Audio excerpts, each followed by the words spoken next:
98페이지까지 비밀 준수까지 있는데 기본 윤리 또 의무와 책임이 시험에 중요합니다. 권리보다는. 의무와 책임은 중개보수 받는 것밖에 없죠. 그 외에는 전부 다 권리는 중개보수 받는 것밖에 없죠. 나머지는 의무와 책임입니다. 전부. 개업공개사와 소속공인중개사는 전문직업인으로서 품위를 유지하고 신의와 성실로서 공정하게 중개업무를 수행해야 된다. 그리고 선관주의 의무, 선량한 관리자의 주의 의무가 있고 그 다음에 비밀 준수 의무가 있습니다. 민법과 달리 우리 법에서는 이게 어떤 것이 품위를 손상했는지 이런 걸 구체적 사례를 묻지 않습니다. 다만 이 세 개는 개공 플러스 소공에게만 해당된다. 개공과 소공에게만 해당된다. 즉 보조원은 품위 유지 의무를 규정하고 있지 않다.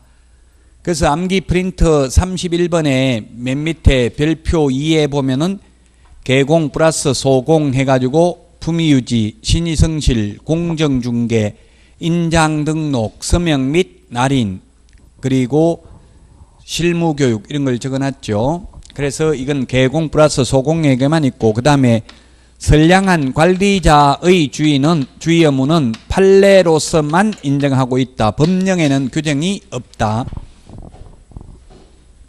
민법에는 법조문에 있습니다. 민법에 뭐라고 되어 있냐면 민법에는 수의민은 위민을 위하여 선량한 관리자의 주의로서 사무를 처리하여야 한다. 이런 규정이 민법에는 있습니다. 근데 공인중개사법에는 없고 단지 판례로서 인정하고 있다. 자, 그러면 선량한 관리자의 주의 의무라는 것은 뭐냐면 평범한 사람, 보통 사람, 평균치 사람이 지켜야 될 의무입니다. 그래서 개업공개사에게는 고도의 주의 의무가 있는 게 아닙니다. 보통 사람이 지켜야 될 의무만 지키면 됩니다. 따라서 만약에 의뢰인이 개업공개사의 잘못으로 인해서 1억 원의 재산상손해를 입었다 하더라도 판례는 장사꾼 말만 믿은 의뢰인 너도 절반의 책임은 있다. 이런 태도예요. 우리 공인중개사법에서는 전문직업인으로서 품위를 유지하라고 되어 있지만 판례는 개업공개사를 상법상 상인으로 규정하고 있습니다. 그 장사꾼이란 이야기예요. 그러니까 절반의 책임만 부담하는 거예요. 그래서 우리 개업공개사는 의무가 고도의 주의 의무가 있는 게 아니라 선관주의 의무가 있기 때문에 중개보수를 많이 못 받고 변호사들은 의무가 고도의 주의 의무가 있습니다. 그 대신에 수임 한도가 없잖아요. 변호사 보수는 뭐 100억 받아도 상관없어요. 미리 약속했으면 받아도 됩니다. 다만 변호사 수임료는 형사사건에 있어서 성공보수 약정만 무효라는 게 판례예요. 즉 감옥에 있는 거 빼내주면 뭐 예를 들면 구속 안 시켜주면 10억, 구속만 안 되고 석방되면 10억 준다. 이런 약속은 효력이 없어요. 그 외에는 구속되든 안 되든 10억 줄게 이렇게 미리 약속했으면 주도 상관이 없다는 이야기예요. 그래서 우리는 항상 권리와 책임은 같이 따라다니는 거죠. 우리는 의무가 선관주의 의무밖에 없기 때문에 권리도 중개보수를 0.9밖에 못 받는다고 최대. 선량한 관리자의 주의 의무라는 것은 보통 사람, 평범한 사람이 지켜야 될 의무인데 그래서 주로 선관주의 판례가 뭐냐면 매도인이 진정한 소유자인지 등기사항증명서, 신분증, 등기필 정보 등을 통해서 성실하게 선량한 관리자의 주의 의무로 확인해야 된다. 우리 법조문에는 매도인이 진짜 소유자가 맞는지 주민등록증 확인하고 등기사항증명서 확인하고 등기필정, 즉 등기필 정보 확인하라는 명문 규정 없어요. 법조문에는. 근데 그 판례가 선량한 관리자의 주의 의무 안에 그게 들어간다는 이야기예요. 그렇게 확인하는 게. 이제 시험에는 그 시험에 이 5개를 적어놓고 다음 중 공인중개사 법령상 의무가 아닌 것은 하면 답이 순간주의 의무예요. 이게 법령상 의무가 아니죠. 이거는 판례가 인정하고 있는 의무입니다. 그 다음에 비밀준수 의무는 개공 등에 대해서는 비밀준수 의무는 개공 등이다. 즉 사장만 비밀 지켜야 되고 실장은 안 지켜도 된다 하면 X죠. 실장들도 비밀 지켜야 됩니다. 법 제29조 2항에 보면 어떻게 되어 있느냐 하면 개업공인중개사 등은 그 업무상 알게 된 비밀을 이 법 및 다른 법률에 특별한 규정이 있는 경우를 제외하고는 이를 누설라 해서는 아니 된다. 개업공개사 등이 그 업무를 떠난 후에도 또한 같다. 이를 위반하면 1년 이하의 징역이나 1,000만 원 이하의 벌금에 처한다. 그러나 피해자의 명시된 의사에 반하여는 벌하지 않는 이른바 반의사 불벌죄에 해당된다. 이게 끝인데요. 자, 그러면 시험에는 개업공개사는 비밀을 지켜야 되지만 직원들은 안 지켜도 처벌 규정이 없다 하면 X죠. 등에 있다고 등. 개업공개사 등에 직원도 포함되니까 직원도 비밀 지켜야 된다. 그 다음에 또 시험 지문 보면 개공 등은 그 업무상 알게 된 비밀을 어떠한 경우에도 누설라 해서는 아니 된다. X로 출제됐습니다. 즉 이 법 및 다른 법률에 특별한 규정이 있으면 누설해도 된다. 다른 법률에 재판의 민형사소송법상 재판의 증인으로 출석한 경우는 진실을 말해야 되죠. 국회 정언감정에 관한 법률에 의해서 청문회 증인으로 출석해서 거짓말하면 위정죄로 처벌받기 때문에 그런 경우는 진실이라면 누설해도 이 비밀 누설 위반으로 처벌받지 않는다. 그 다음에 또 시험에 개업공개사 등은 그 업무상 알게 된 비밀을 준수하여야 한다. 다만 그 업무를 떠난 후에는 그러하지 아니하다 하면 X입니다. 그 업무를 떠난 후에도 그만둬도 영원히 비밀은 지켜야 된다. 현업에서 중개업을 해보면 특히 세입자가 집 못 팔게 딱 막으면 팔기 힘들더라고요. 어떤 세입자들은 날짜까지 딱 특정해줘요. 토요일 날 7시만 집 볼 수 있다. 근데 그걸 맞추기가 쉽지 않잖아요. 매수인 맞추기가 매수인은 또 그날 오기가 힘들어요. 그때 맞춰가지고 가면은 조금 늦었다 1분 늦었다고 안 돼. 7시 딱 오라고 했잖아요. 지금은 안 됩니다. 이렇게 하는 경우도 있더라고요. 그 몇 분 그래 보면 지쳐가지고 이제 더 이상 그 집은 팔려고 못 한다고요. 다른 개업공개사들도 그 세입자가 협조 안 하면 못 팔아요. 그 새 안고 새 끼고 파는 건 힘들다는 이야기예요. 그래서 현실적으로는 어쨌든 그 중개사무소에서 집에 들어가 보면 뭐 예를 들면 이혼하고 혼자 사는지 뭐 이런 거 비밀을 많이 알잖아요. 그런 걸 소문내고 하면 안 돼요. 현실적으로도 법에도 있지만 비밀 준수 위반하면 1년 이하의 징역이나 1,000만 원 이하의 벌금인데 반의사 불벌죄다. 반의사 불벌죄와 칭고죄가 다릅니다. 칭고죄는 적극적으로 고소고발을 해야 벌하는 게 칭고죄입니다. 반의사 불벌죄는 이게 반의사 불벌죄이기 때문에 가만히 있으면 벌할 수 있습니다. 다만 피해자가 처벌을 원하지 않는다고 하면 벌할 수 없습니다.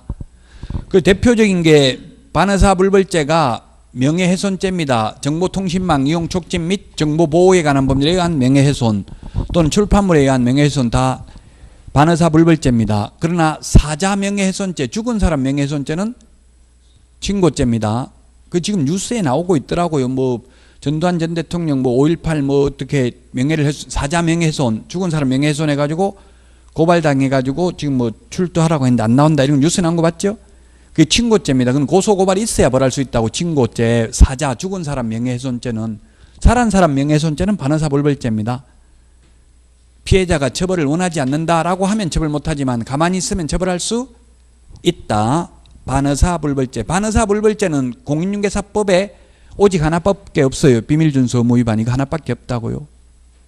그리고 아까 강행법규 위반은 우리 공인중개사법에는 중개보수 초과 약정하는 거 딱 하나밖에 없어요. 강행법규 위반 무효인 거는 중개보수 초과 약정하면 초과 부분만 무효라고 했죠. 그 외에 나머지는 이거 직접거래, 아까 직접거래 하면 그러면 안 된다고 했잖아요. 금지행위에 직접거래 하면 그 계약은 효력이 있어요, 없어요? 싸게 지금 개업공개사가 싸게 샀버렸다고요. 의뢰인 거 1억 시세 1억인데 7천만 원에 샀어요. 직접거래 해가지고 그런 소송도 있었다고요. 그러니까 의뢰인이 사기당했다. 개업공개사가 샀다. 직접거래 위반했으므로 무효를 주장했는데 무효이다 아니다? 아니라고요. 무효는 처벌만 한 단속 규정이라고요. 중개보수 초과 약정만 강행 규정이라고 했잖아요. 나머지는 계약 효력은 있어요. 단지 처벌받을 뿐이에요. 자, 그래서 98페이지 반의사 불벌죄까지 했습니다. 반의사 불벌죄는 오직 비밀누설 이거 하나밖에 없다. 자, 그 다음에 99페이지 거래계약서 작성 교부입니다. 인터넷에 계약서에 대해서 문의하는 분이 많이 있더라고요. 즉 거래계약서하고 이 중개계약서를 헷갈리면 안 되겠죠. 매도인, 매수인, 개업 공인중개사가 있으면 중개계약이 뭡니까? 우리 집 좀 팔아주세요. 개업공개사한테 이러면 개업공개사가 예 팔아드리겠습니다. 이게 중개계약이에요. 그 다음에 또 우리 매수인이 사주세요. 집 좀 예 사드리겠습니다. 이게 중개계약 또는 중개의뢰 계약입니다. 이 중개계약의 종류 안에 독점중개, 전속중개, 뭐 순가중개 이런 중개계약 여러 종류가 있어요. 거래계약은 뭡니까? 이게 거래 당사자 간에 맺는 게 거래계약입니다. 시험에 중개계약이란 의뢰인과 상호 간에 맺는 계약이다. X로 출제됐습니다. 그래서 중개계약하고 거래계약이 먼저 다르다는 걸 알아야 되죠. 근데 현실적으로 저도 거래계약서는 많이 작성을 해봤어요. 중개해봤어요. 현업에서. 근데 중개계약서는 제가 한 번도 문서로 적어본 적이 없어요. 솔직히 말하면. 저는 손님이 오면 물어보거든요. 다른 데 가보고 왔습니까? 처음 왔습니까? 물어봐요. 왜냐하면 그게 만약에 내가 처음 받는 손님이 계약할 가능성이 많아요. 다른 데 다 가보고 여러 번 가본 사람이 계약할 가능성이 많아요? 뭐가 많겠냐고요? 여기저기 다 돌아다니다가 지쳐가지고 이제 방은 언제까지 방은 주인한테 방은 빼라고 하고 이제 계약은 꼭 하긴 해야 되는데 뭐 몇 군데 가봤는데 마음에 드는 거 하나도 없고 지쳐서 포기하고 아무거나 해야 되겠다 이렇게 마음 들어서 오는 게 할 가능성이 많아요. 그 처음 왔다고 하면 계약 무조건 안 됩니다. 그건 처음 오면. 부동산은 금액이 크니까 뭐냐 원룸 무보증 원룸 같은 거는 될 수 있어요. 처음 와도. 근데 전세부터는 안 됩니다. 매매는 무조건 안 됩니다. 처음 오면. 다른 데 가본다고 심리적으로 다른 데는 어떻게 되는지. 그래서 우리 백화점에 가서 옷 살 때도 마찬가지잖아요. 처음에 가가지고 옷 입어보고 다른 데 가보고 올게요 하면 맨 마지막에 가서 그 똑같은 거 있어. 처음에 본 거 그게 오히려 맨 마지막에 가서 똑같은 거 그거 그냥 마음에 들어요. 그럼 뭐 처음에 봤던데 다시 온다고 하는데 가서 삽니까? 아니면 맨 마지막 간 데서 삽니까? 보통 그냥 맨 마지막 간 데서 사죠. 또 처음으로 안 들어가고. 부동산도 똑같아요. 그 마지막 손님 받는 사람이 유리해요. 다른 데 가보고 와서 지쳐가지고 온 사람이. 그 마지막에 왔다 많이 가보고 왔다고 하면 저는 열심히 중개해요. 그러면 본 거 이야기하세요. 이거 공동중개 정보망을 통해서 정보를 공유하니까 어차피 이게 물건이 공통되는 게 많습니다. 왜 그냥 데려가면은 이거 봤는데 실컷 보고 나서 이거 봤는데 이렇게 이야기해요. 그러니까 본 거 있으면 솔직하게 말해주세요. 그래야 제가 안 본 거 보여드릴 수 있습니다. 그래야지. 안 그러면 실컷 데려갔는데 다 봤다고 하면 짜증나요 안 나요? 그래서 안 본 거 그럼 솔직히 말하라고. 솔직히 말하세요. 그냥 말해주시면 제가 안 본 거 보여드리겠습니다. 이거 봤습니까? 나와 있는 거 있으니까 몇 100위로 봤습니까? 하니까 봤다고 하거든요. 그러면은 처음 온 사람이면 어떻게 하냐면 저는 그럼 처음이면 저한테만 전적으로 맡겨주세요. 전속 중개계약 체결해 주세요. 그러면 제가 정보망에 올리면 결국 다른 데 내놓는 거나 마찬가지입니다. 이렇게 해가지고 예 그럼 그렇게 해보든지 이렇게 하더라고. 그럼 전속 중개계약 꺼내가지고 적으려고 하니까 짜증나 죽겠네. 지금 바쁜데 뭐 그렇게 귀찮게 골치 아프게 하냐 이렇게 하면서 안 하려 하더라고. 다른 데로 가니까 그냥 바로 해주던데 뭘 뭐 계약서 적고 중개계약서 적은 사람 처음 봤다 이렇게 하고 안 하려고 하더라고요. 그래서 못 적어봤어요. 이거 중개계약서는. 그럼 지금 어떻게 해요? 현업에서는 아파트 팔라고 왔습니다 하면 개업공개사가 잠깐만요 해가지고 은행이나 이게 법무사들이 수첩 준 거 있어요. 매물장 그거 꺼내놓고 매물장 보면 뭐 되어 있냐면 순번 번호 있고 매수인 매도인 의뢰인 이름 적고 그 다음에 그 소재지 적고 뭐 전화번호 적고 이렇게 비고 뭐 이런 식으로 하나 나와 있어요. 그 한 줄 돼 있다고 한 줄. 거기에다가 적는다고. 예 어디에 있는 아파트 몇 평짜리입니까? 얼마 받고 싶습니까? 예 손님 오면 연락드리겠습니다. 끝. 보통 30초 안에 끝내요. 중개계약을. 현실적으로는 전부 말로 하고 있죠. 그러니까 여러분들이 헷갈리는 게 이게 중개계약을 써본 적이 없으니까 중개계약이라고 하니까 그냥 거래계약이 매매계약이라고 헷갈려 한다고요. 우리는 중개계약을 현업에서는 쓰는 적이 없습니다. 우리나라에서는. 우리 집 팔아주세요 사주세요 이거 계약서 안 쓰잖아요. 그래서 아파트 같은 거는 지금 현업에서 이걸 안 써도 남은 물건 빼돌리고 이렇게 하기 힘들어요. 제가 소개시켰는데 둘이만 계약하고 이렇게 하기가 쉽지 않은데 토지 같은 거는 번지수만 알면 직접 거래할 가능성이 많죠.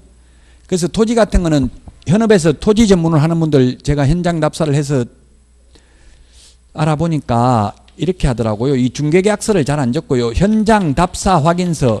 이 중개계약서라는 게 법적인 서식이 없어요. 또 제목에 중개계약서라고 적어야만 그게 중개계약서인 거 아니거든요. 그냥 형식에 상관없어요. 그래 현장 답사 확인서 이렇게 적더라고요. 현업에서. 이런 거는 봤어요.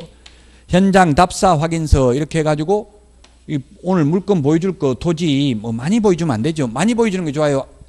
적게 보여주는 게 좋아요. 계약할 가능성이 있는 거는 10개 이상 보여주면 10개가 아니라 5개 이상만 보여주면 그때부터 헷갈려가지고 계약 못합니다. 딱 하나만 보여줘야 돼요. 좋은 거 안 좋은 거 있으면 뭐부터 보여줘야 돼요?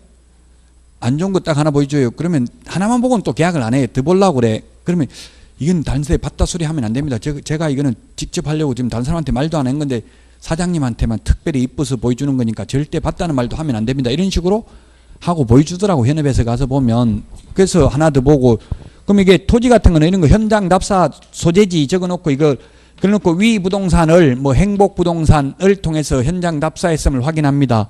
해가지고 따라간 사람 이름, 생년월일, 전화번호, 주소 이런 걸 적어놔야 돼요. 주민등록번호 적으라고 하면 싫어하잖아. 처음 보자마자. 생년월일은 적어놔야 돼요. 왜냐하면 그러면 만약에 자기들끼리 둘이 개업공개사 몰래 계약하면 소송해가지고 받아내야 되잖아요. 중개보수를 받으려고 하면 소송하려면 피고를 특정할 수 있어야 돼요. 주민등록번호까지 다 적어야 돼요. 제가 소송해보니 할 때 주민등록번호를 모르는데 소송해봤어요. 하려고 하니까 주민등록 등본 떼가지고 오라더라고요. 법원에서. 그래서 동사무소에 가서 소장 작성해가지고 동사무소에 가서 이 법원에서 주민등록 떼오라고 하던데요. 하니까 이름, 전화, 주소, 생년월일까지만 알니까 떼주더라고요. 뒤에 번호 몰라도. 그래야 소송을 할 수 있다고요. 그래서 현실적으로 현업에서는 어쨌든 현업에서 사고 나는 거 굉장히 많아요. 그냥 아파트 중개사무소 앞에 차 승용차 대놓고 개업공개사 차 기름값 아끼려고 빨리 보여주세요. 급합니다 하니까 그냥 손님 차 타고 가서 그냥 보여준 거예요. 집을. 자기 차도 안 타고 가고. 그래가지고 뭐 그런 사고가 많이 나요. 손님 또 개업공개사들끼리 모여가지고 자기들끼리 공동중개하니까 이야기하고 있는 사이에 손님이 그냥 물건 훔쳐가지고 간 적도 있고요. 간 것도 있고 별의별 사고가 나나요. 그러니까 철저하게 감시해야 돼. 이 둘이만 붙여놓으면 사고 나요. 둘이 붙여놓으면 뭐라고 하겠어. 우리끼리 그냥 하자. 복비 말라고 몇백만씩 주고 할 거냐 이런 식으로 나온다고요. 자, 결론은 지금 중개계약하고 거래계약을 구분하라는 이야기예요. 거래계약하고 중개계약은 다르고 일반적으로 우리가 계약서라고 하면 거래계약서를 말하죠. 아무 말 없이 계약서라고 하면 거래계약서를 말합니다. 중개계약, 거래계약을 먼저 구분하시고 자 그러면 100페이지 양가로 1번 계약서 작성 의무입니다. 민법에는 계약 방식의 자유, 내용 결정의 자유, 상대방 결정의 자유가 있으니까 민법에서는 계약서 작성할 의무 없죠. 그러나 공인중개사법에서는 계약서 작성해야 됩니다. 따라서 계약서 작성 안 해도 계약의 효력은 있습니다. 다만 공인중개사법 위반으로 업무정지 사유에 해당됩니다. 그리고 농지법에서 공법에서 농지임대차의 경우 서명계약을 원칙으로 한다. 이게 공인중개사법 시험에 나왔어요. 농지임대차는 서명계약을 원칙으로 한다. 양가로 2번 계약서 서식. 지금 말하는 계약서는 중개계약서가 아니고 다 거래계약서라고 했죠. 계약서는 법정 서식이 없습니다. 그래서 우리 개업공개사가 작성하는 거래계약서의 표준이 되는 서식을 국토교통부 장관이 정해서 사용을 권장할 수 있다. 그러나 현재 권장하는 계약서도 없습니다. 자, 잘 몰라도 미리 예습을 하면 우리 상가 임대차 표준계약서, 주택임대차 표준계약서는 법무부 장관이 사용을 권장할 수 있습니다. 표준 서식을 만들어서. 그 다음에 상가 권리금 표준계약서는 국토교통부 장관이 사용을 권장할 수 있습니다. 지금 이원화되어 있어서 좀 헷갈리죠? 상가 권리금 표준계약서는 국토교통부 장관, 상가 임대차, 주택임대차 표준계약서는 법무부 장관이 사용을 권장할 수 있다. 예습했습니다. 예습. 아직 지금 우리 책에는 없고요. 뒤에 실무에 나옵니다. 자, 그런데 우리 개업공개사가 작성하는 거래계약서 표준서식은 법무부 장관이 사용을 권장할 수 있는데 지금 현재 법정 서식이 없다. 그러다 보니까 100페이지 맨 밑에 양가로 3번 계약서 필요적 기재사항이 이 9가지만 반드시 기재되어 있으면 된다. 법정 서식은 따로 없고요. 이게 암기 프린터 9번에 나와 있습니다. 9번 암기해야 됩니다. 거래계약서 필요적 기재사항.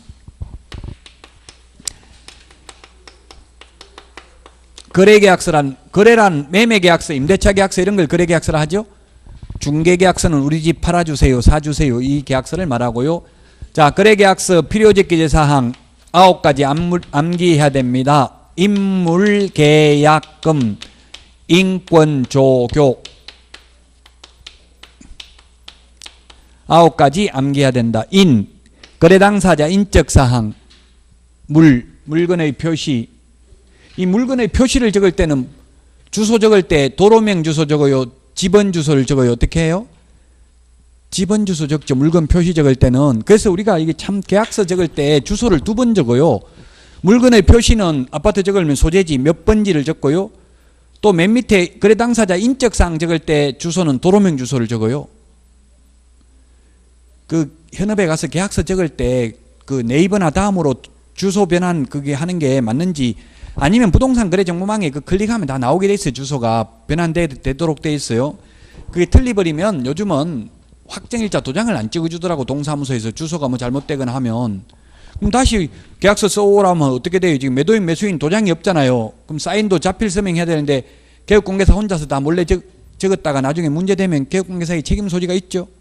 거래 당사자 서명을 또 받기가 힘들잖아. 이미 다 가고 없는데 그 또 서명하러 오세요 하면 뭐라고 한지 알아요? 나중에 중개보수 줄 때 너 한 게 뭐 있냐? 가만히 있다가 나중에 중개보수 깎자고 그래요.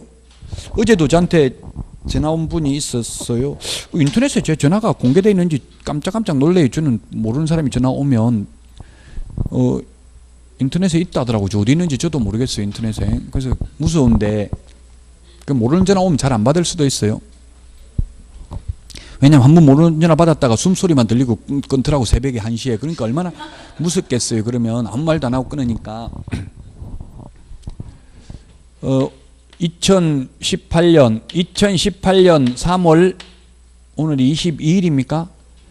22일인데 이게 계약서를 적었는데 공동중개를 했대. 개업공개사 2명이 있고 매도인 매수인 있고 5명이나 있었는데 계약서에 이게 잔금 날짜가 오늘인데 이걸 2019년으로 적은 거예요. 이게 날짜를 잘못 적어가지고 컴퓨터 입력을. 그러니까 매수인이 매도인 찾아가가지고 가격 깎아달라. 안 깎아주면 이 계약서대로 내년에 잔금 치르겠다 이렇게 나온대요. 이거 어떻게 하면 되냐 묻는데 이게 법에 이게 어떻게 하면 된다는 딱 명문 규정은 없죠. 꼭 다툼의 여지가 있으면 소송해 봐야 돼요. 그래서 제가 볼 때는 이 사람 깎아달라고 하잖아. 안 깎아주면 이렇게 한다는 거는 뭔가 돈을 깎으려고 그러는 거잖아요. 항상 사고 나면 또 아쉽거든. 좀 더 깎을 걸 이런 생각이 들고, 팔고 나면 좀 더 부를 걸 이런 아쉬움이 남는 거예요. 아마 이게 제가 볼 때 개업공개사 중개보수 다 받기는 좀 힘들어요. 이거 합의하려면 좀 깎아줄 테니까 좀 해달라 이렇게 할 수밖에 없죠. 계속 터집 잡고 개업공개사한테 계약서 작성 위반, 뭐 확인 설명 위반 이런 걸로 긁어 넘어질 가능성이 많잖아요. 어쨌든 똑바로 못했으니까 약간은 공인중개사법 위반될 소지가 있죠. 딱 위반된다고 단정적으로 말할 수는 없지만 지금 계약서를 잘못 적었잖아요. 그럼 업무정지라도 민원 제기하면 최소한 업무정지는 당할 가능성이 많아요. 조심하라고. 그래서 저 같은 경우는 어떻게 하냐면 계약서를 그냥 출력해버리면 석장이 나오고 공동중개라고 하면 넉장이 나와버려요. 자동으로 출력된다고요. 왜 넉장이 나와요? 매도인 매수인 개업공개사 2명이면 각각 가져야 되잖아요. 보존해야 되잖아요. 그래서 4장 다 출력했다가 다시 고치려면 종이 엄청나게 없어지는 거죠. 그래서 저는 딱 한 장만 출력해가지고 매도인 매수인 다 녹음기 틀어놓고 해요. 원탁에 앉아서 계약하잖아요. 녹음기 틀어놓고 녹음도 다 해야 돼. 나중에 딴소리 하거든요. 그런 말 한 적 없다. 그래가지고 오탈자 있는지 확인하세요. 주민등록번호 같은 건 잘못되어 있는 거 있으면 지금 말씀하세요 하고, 그럼 자기들도 말 안 했으면 나중에 고치더라도 그 의뢰인들한테도 책임이 좀 있는 거잖아요. 그래서 그 항상 녹음기 틀어놓고 해야 돼. 딴소리 이제 당하다 보면 녹음기 틀어놓고 할 수밖에 없어요. 휴대폰 가지고 다 녹음되잖아요. 휴대폰으로. 휴대폰 전화하는 거는 자동 녹음되게 어플 깔아놔야 돼요. 중개사무소에 쓰는 거는 따로 휴대폰 하나 만드는 게 좋아요. 남자든 여자든. 특히 여자분은 무조건 만들어야 되겠죠. 중개사무소에서 쓰는 거는. 자, 물건의 표시, 그 다음에 계약일, 그 밖의 계약일자 당연히 들어가죠. 그 밖의 약정사항. 보통 밑에 특약 해가지고 적어요. 그 밖의 약정사항이 있으면. 근데 특약을 굳이 개업공개사가 뭐 자꾸 만들 필요는 없어요. 내가 책임 안 질 것만 적으면 돼요. 그 다음에 거래금액, 계약금액, 그 지급일자, 그 다음에 물건의 인도일시, 이거 날짜 잘 적어야 된다고요. 잘못해가지고 예를 들면 30일이라고 하면 이게 31일인지 30일인지 이게 발음하기가 좀 헷갈리잖아요. 이거 사고 난 거 봤어요. 30일이라고 했는데 31일로 알고 있고 이삿짐 다 가지고 이사 가려고 들어가니까 지금 거기 살고 있는 사람 이사 가려고 생각을 안 하고 있는 거예요. 어떻게 된 거냐 물어보니까 내일이라고 이야기 들었는데요. 이렇게 이야기하는 거예요. 이런 거는 그래서 말로만 하지 말고 어떻게 해야 되겠어요? 이사하기 전에 미리 한 열흘 전에 카카오톡으로 이런 거로 또는 문자 메시지로 30일 오전 11시 이사 그 준비는 잘 하고 계시죠? 이렇게 물음표 해가지고 답변을 받아놔야 돼. 그러면 그 통화 기록은 나중에 법원에 제출하려고 하면 녹취록 작성하려면 또 몇십만 원 들어가요. 근데 문자 메시지나 카카오톡 메시지는 통신사에 가면 공짜로 발급해 주거든요. 그런 문자를 주고받았다는 거. 그 법원에 제출하면 훨씬 수월하잖아요. 그러니까 문자 메시지나 카카오톡 이런 걸로 대화를 주고받는 게 좋아요. 꼭 이런 걸 확인하는 거. 문건 인도 일시, 잔금 날짜, 그 다음에 권리 이전 내용, 뭐 예를 들면 융자, 은행 융자는 인수 조건으로 할 건지 건저당 말소하고 새로 대출 받을 건지 이런 거. 만약에 대출을 매수인 측 개업공개사 입장에서 보면 새로 대출 받는 게 좋아요? 아니면 그대로 인수하는 게 좋아요? 새로 대출 받는 게 좋아요. 그래야 대출 커미션도 받아 먹을 수 있다고 0.3%. 근데 매도인 입장에서는 인수 조건을 하는 게 유리해요. 왜냐하면 빨리 갚아버리면 중도 상환 수수료를 내야 되거든요. 저도 20억짜리 중개해가지고 15억 대출이 있더라고요. 그 7년 대출 받았다. 7년인데 지금 뭐 2년밖에 안 지났는데 지금 갚으려고 하니까 중도 상환 수수료가 몇 천만 원 나온대요. 그 누가 부담하느냐 논란의 여지가 있을 수 있잖아요. 그 때문에 계약 깨질 뻔했어요. 그래서 제가 그럼 내가 중개보수 받을 돈에서 1,000만 원 대줄게 이렇게 해가지고 무마를 시켰는데 그러다 보면 일대고 절대고 나면 중개보수 받을 게 하나도 없어요. 그렇다고 또 이게 뭐 계약 깨지면 2,000만 원 하나도 못 받는데 생각하니까 약한 모습을 그 얼굴에 저 같은 경우는 나타나더라고. 약한 모습이. 그러니까 뭐 바로 딱 치고 들은 거야. 상대방에서 뭐 계약 안 하겠다 이렇게 일부러. 항상 더 사랑하는 사람이 항상 손해보게 돼 있어요. 예, 그래서 심리전 참 어려워. 이게 공부 잘하는 사람은 중개업하기 쉽지 않아요. 영혼이 순수하거든요. 공부를 잘하려면 영혼이 순수해야 돼. 잔머리 굴리면 공부 잘하기 힘들거든요. 권리 이전 내용, 그 다음에 조건, 기한, 그 다음에 확인설명서 교부일자. 우리 101페이지에는 8번에 있죠. 8번 순서가 제가 지금 암기하는 거하고 조금 다른데 확인설명서 교부일자 밑줄 치세요. 이게 시험에 가장 많이 출제됐습니다. 확인설명서 교부일자를 기재하는 이유는 옛날에는 중개보수를 받으면 영수증을 교부하고 5년 동안 보존한 의무가 있었습니다. 지금은 중개보수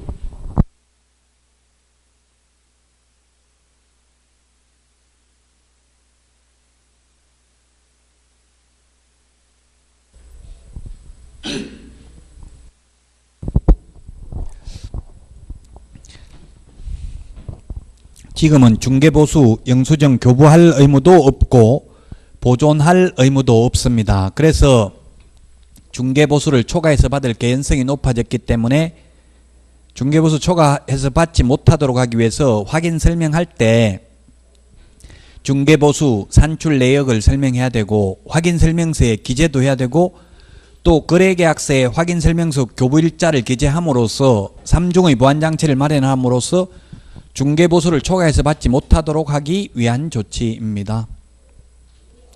그 8번 밑줄 치놓으시고요. 가장 시험에 많이 출제됐다. 이거 양가로 3번 계약서 필요적기사항 인물 계약금 인권 조교 반드시 암기해야 됩니다. 양가로 4번 서명 및 날인입니다. 101페이지 서명 및 날인.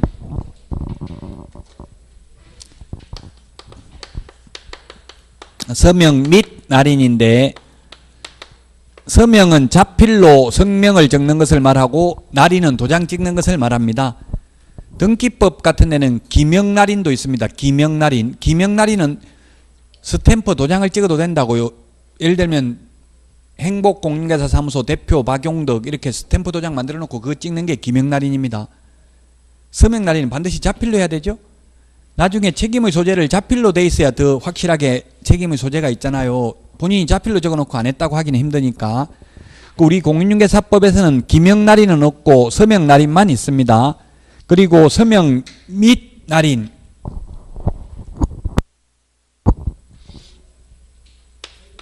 서명 및 날인하는 것은 계약서와 확인설명서, 이 두 개밖에 없습니다. 이거 외에 나머지 전속 중개계약서 등은 전부 서명 또는 날인입니다. 전속 중개계약서나 중개계약서, 부동산 거래 신고서, 사무소 이전 신고서 이런 거 전부 서명 또는 인하는데 서명 및 날인하는 것은 이 두 가지밖에 없다. 우리 공인중개사법에서. 그러면 서명 날인은 누가 하느냐면 개업 공인중개사가 서명 및 날인을 하고, 법인인 경우에는 대표자가 서명 및 날인을 하고요. 분사무소인 경우에는 책임자가 서명 및 날인을 해야 된다. 당해물을 수행한 소속 공인중개사가 있는 경우에는 소속 공인중개사도 개업 공인중개사와 함께 서명 및 날인하여야 합니다. 다만 중개보조원은 서명 및 날인을 할 의무는 없습니다. 의무는 없지만 개업공개사와 함께 서명 및 날인을 하더라도 공인중개사법 위반은 아니다라는 게 시험에 출제됐습니다. 그 다음에 양가로 5번 계약서 5년 보존입니다. 5년 보존. 암기 프린트 41번에 5년을 정리해 놨는데 41번에 3번에 있습니다. 그래서 거래계약서는 5년 보존이고 중개계약서는 3년 보존이고 일반 중개계약서는 보존 의무가 없죠. 거래계약서 5년입니다. 41번 동그라미 3번에 있습니다. 이중계약서, 거짓계약서 작성하면은 안 됩니다.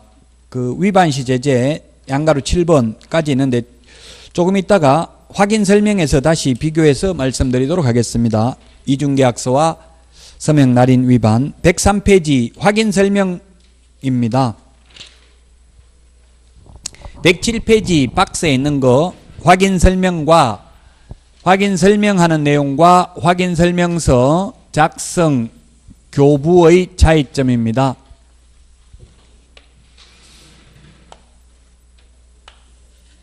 확인 설명, 확인 설명과 확인 설명서 작성 교부의 차이점인데 확인 설명 시기, 그 다음에 확인 설명 대상, 그 다음에 확인 설명하는 방법,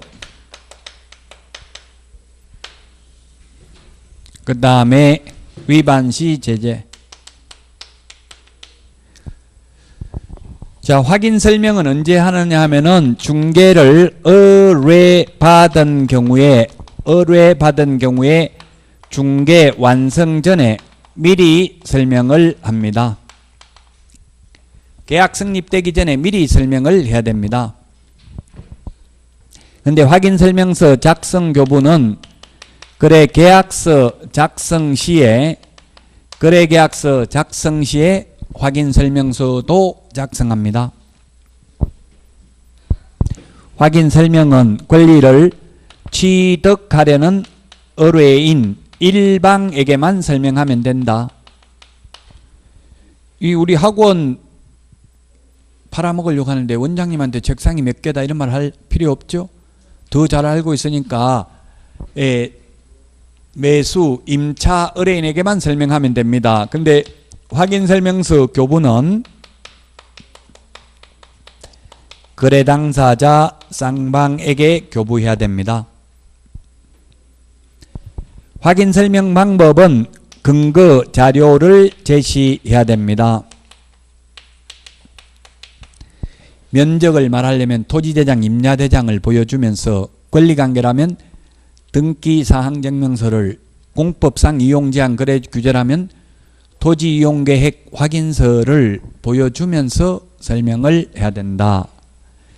자, 그 다음에 확인설명서 작성 교부는 등기사항증명서 등 근거자료를 교부하지는 않습니다. 그럼 뭘 교부하냐면 확인설명서 서식을 교부합니다. 확인설명서 서식이 1의 서식부터 4의 서식까지 4개가 있죠. 1이 주거용, 2가 비주거용, 3이 토지, 4가 임목, 공장재단, 광업재단입니다. 확인 설명을 위반했을 때 확인 설명 위반하면 개업 공인중개사의 경우에는 확인 설명을 위반하면 개공의 경우 개업 공인중개사의 경우에는 500만 원 이하의 과태료입니다. 소공은 확인 설명 의무 있다 없다? 확인 설명 의무 없습니다. 소속 공인중개사는. 즉 소속 공인중개사가 중개업무를 했다 하더라도 사장인 개업공개사가 설명해도 됩니다. 의무는 없지만 설명을 안 해도 되는데 설명을 하면서 잘못 설명하거나 설명 안 해도 되는데 또 설명할 수도 있죠. 설명은 해도 되고 안 해도 되고 자유입니다. 소속 공인중개사는. 근데 설명을 하려면 똑바로 하라 이 말이에요. 잘못 설명하거나 근거자료 제시 안 하면 자격정지고요. 그 다음에 확인설명서 작성, 교부, 보존 의무. 자, 개공의 경우에는 확인설명서 교부하지 않거나 보존하지 않는 경우는 업무정지 사유입니다. 근데 소공은 교부, 그 다음에 교부하고 작성하고 보존할 의무가 있다 없다? 없습니다. 의무가 없습니다. 의무가 없기 때문에 교부하지 않았다 하더라도 소속공인중개사에 처벌하는 규정은 없겠죠. 그 다음에 서명 날인 위반, 서명 및 날인 위반은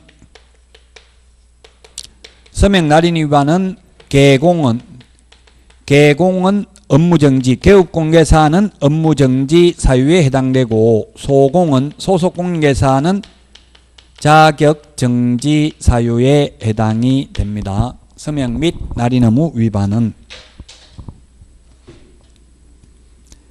자, 그러면 다시 우리 교재를 보고 보충하도록 하겠습니다. 104페이지, 105페이지, 105페이지 양가로 2번 확인 설명해야 될 사항 암기 프린터 6번에 있는데 이거 암기해야 됩니다. 확인 설명해야 될 사항 기권, 가공, 상태, 기권, 가공, 상태, 환지세 이렇게 암기하도록 하겠습니다. 확인 설명해야 될 거 올해 감정평가사 우리 감정평가사 시험도 공인중개사 시험하고 똑같이 올해 29회 시험입니다. 감평사하고 우리 공인중개사 시험하고 똑같아요. 횟수가. 올해 29회 1차 시험이 있었는데 그 부동산학 원론에 공인중개사법이 2문제 나왔어요. 작년에 2문제 공인중개사법 나왔는데 그게 우리 공인중개사 작년 28회 시험에 그대로 나왔어요. 2문제 다. 작년에 뭐가 나왔냐면 중개계약의 종료하고 법인의 겸업제한 나왔는데 그게 올해 작년에 공인중개사법에 나왔고요. 올해 감평에 2문제가 나왔는데 뭐가 나왔냐면 법인의 겸업제한, 법인이 겸업할 수 있는 거 6가지죠. 겸업제한하고 확인 설명해야 될 거 9가지에 해당되지 않는 거 시험에 나왔다고요. 이거 올해 반드시 시험에 나옵니다. 우리 중개실무에. 뭐 반드시라고 하기는 좀 그렇지만 99%는 나옵니다. 왜냐하면 감평 출제하는 사람하고 공인중개사 출제하는 교수들이 비슷해요. 그래서 그걸 서로 본단 말이에요. 그 뭐가 출제됐는지를 암기해야 된다. 그래서 기본적 사항 그 부동산을 특정 지을 수 있는 소재지, 면적, 지목, 건축연도 이런 게 되겠고요. 그 다음에 권리관계, 그 다음에 권리관계 뭐 예를 들면 분묘기지권이 있는 토지인지 이런 거 설명해야 되잖아요. 법정지상권이 성립되어 있는지 은행 융자가 얼마 되어 있는지 설명해야 되잖아요. 채권 최고금액이 얼마인지. 그 다음에 토지 이용계획, 공법상 이용제한, 거래규제 설명해야 됩니다. 땅값은 용도, 지역지구, 구역에 의해서 결정되잖아요. 호가에 의해서 결정되는 게 아니라. 그 다음에 시설물의 상태, 벽면 및 도배 상태, 환경조건, 입지조건, 취득 관련 조세의 종류 및 세율입니다. 양도 관련 조세가 아니라 뭐라고요? 취득 관련 조세의 종류. 왜냐하면 양도소득세는 양도 차익이 남는 경우만 세금을 내니까 미리 돈 준비할 필요 없습니다. 미리 준비 안 해도 남는 돈 가지고 내면 되는데 취득세는 미리 준비 안 하면 못 내잖아요. 그래서 취득 관련 조세를 설명해야 되고요. 106페이지 상태에 관한 자료 요구입니다. 매도 동그라미 1번 개업공개사는 매도 임대 의뢰인에게 상태에 관한 자료 요구할 수 있습니다. 매수 임차 의뢰인한테 요구할 수 있는 게 아니죠. 개업공개사 혼자서 알 수 없는 것, 그 집에 들어가 봐야 알 수 있는 거는 자료 요구를 할 수 있다고요. 자료 요구를 하면 의뢰인은 반드시 응해야 된다, 불응해도 된다. 답은? 불응해도 되죠. 불응해도 처벌 규정이 없어요. 불응한 경우에는 동그라미 2번 그 취지를 매수 임차 의뢰인에게 설명하고 밑줄 치십시오. 시험에 하고 대신에 기출문제에 하거나 X로 출제됐습니다. 설명하고 설명서 서식에 기재해야 된다. 근데 기출문제는 설명하거나 기재하면 된다. X로 출제됐다고요. 설명하고 기재도 해주면 된다. 그래서 제가 공부 잘하는 분이 현업 못한다고 했는데 통계가 반비례해요. 그래서 지금 수석 합격자들의 저주받아가지고 지금 올 100% 다 망했거든요. 이때까지 29번 수석 합격자가 중개업에 성공한 사람 한 명도 없습니다. 그래서 지금은 수석 합격자를 발표 안 합니다. 아예 너무 부정적인 게 많아가지고 옛날엔 발표했었거든요. 수석 합격자. 지금 발표하잖아요. 수석은 모두 다 망했기 때문에. 왜냐하면 이거 보세요. 시험에 나오면 불응해도 된다 되는데 현업에서 그러면 예를 들면 세입자가 싱크대 물은 잘 빠집니까? 아유 전에 살던 집 너무 고생해가 좀 알아봐 주세요. 이렇게 하니까 개업공개사가 주인한테 물어보니까 안 알려줘서 나도 모른다 하고 이게 확인설명서에 모르겠다 물어봤는데 안 알려줘서 이렇게 적으면 된다는 이야기 이론적으로. 그럼 계약이 돼요 안 돼요? 시험에 나오면 불응해도 되는데 현실적으로는 어떻게 되는지 알아내야 되죠? 그 현실하고 시험에 나오는 거하고는 다른 게 많기 때문에 공부 잘하면 원리 원칙대로 배운 대로만 하려 하다 보니까 잘 안 되는 경우가 많다고. 탄력적 사고를 해야 돼. 현업에 나가면. 물론 저도 뭐 중개업을 잘 못했겠죠. 망했겠죠. 진짜 성공해가지고 돈 많이 벌었으면 강의할 필요가 없잖아요. 뭐 몇백억 되면 그냥 그만 앉아 놀지 왜 강의하러 다니겠어요. 그 강의하는 사람 부자들 하나도 없어요. 텔레비전 나와가지고 재테크 전문가들 알거지들이에요. 알고 보면 전부 다. 예. 뭐 저도 그분들하고 강의해봤어요. 텔레비전 나오는 분들 유명한 분들하고 해봤는데 그 텔레비전 나오려면 그 출연료 받은 거 다 다시 PD들하고 다 주고 이래야 돼. 다음에 그래야 불러줘요. 저는 다 받아왔더만 그 다음부터 안 불러주더라고 한 번도. 저도 뭐 EBS도 저도 텔레비 많이 나갔어요. 많이는 안 나갔지만 몇 번 나갔어요. 그 출연료는 뭐 연예인들이나 똑같아요. 어차피 출연료는. 근데 저는 몰랐는데 그 출연료를 다시 다 그 로비하는 데 써야 되더라고요. 우리나라 구조는. 어쨌든 그래서 설명도 하고 기재도 하고 둘 다 해야 된다. 자료구에 불응한 경우는. 자, 그 다음에 나머지 다 했고요. 위반시 제재만 하고 바로 109페이지 위반시 제재. 자, 확인설명서와 계약서, 좀 전에 이중계약서 있었습니다. 이중계약서는 거짓계약서가 되겠고요. 그 다음에 계약서, 이중계약서 적는 경우, 거짓계약서 적는 경우, 그 다음에 계약서를 보존하지 않는 경우, 계약서 보존하지 않는 경우, 계약서 보존 의무를 위반한 경우, 그 다음에 계약서 서명 날인 위반한 경우, 그 다음에 비교를 해서 정리를 해야 되겠죠. 확인 설명하지 않는 경우, 확인 설명하지 않거나 근거 자료 제시하지 않는 경우, 그 다음에 확인 설명서 보존하지 않는 경우, 확인 설명서 보존 의무를 위반한 경우, 확인 설명서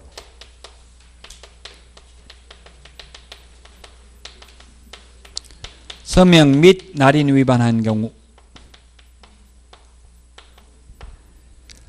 자, 그러면 이중계약서, 다운계약서, 업계약서, 거짓계약서를 적으면 개공은 개업공개사는 임의적 취소, 등록 취소할 수 있습니다. 거짓계약서.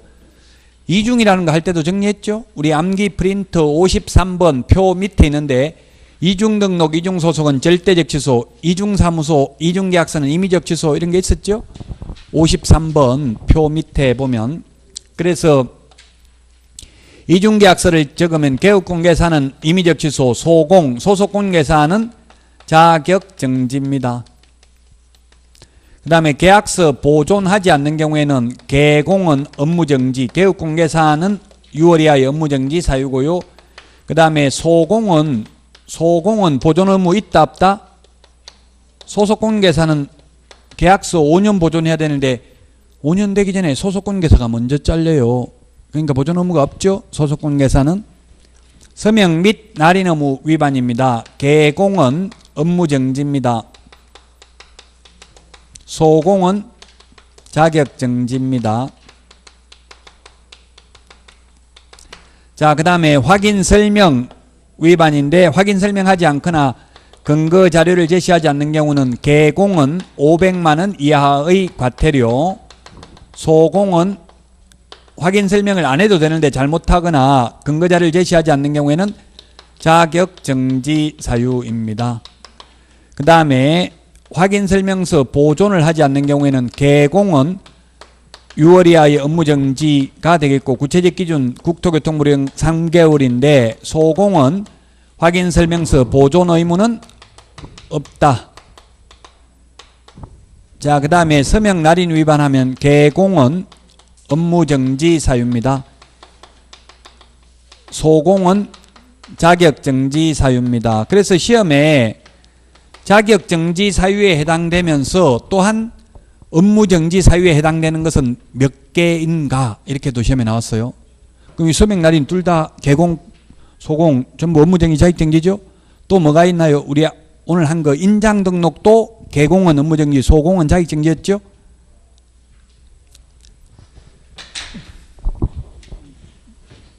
자, 여기까지 하고 109페이지 등록증 등의 개시 의무부터는 쉬었다가 하도록 하겠습니다.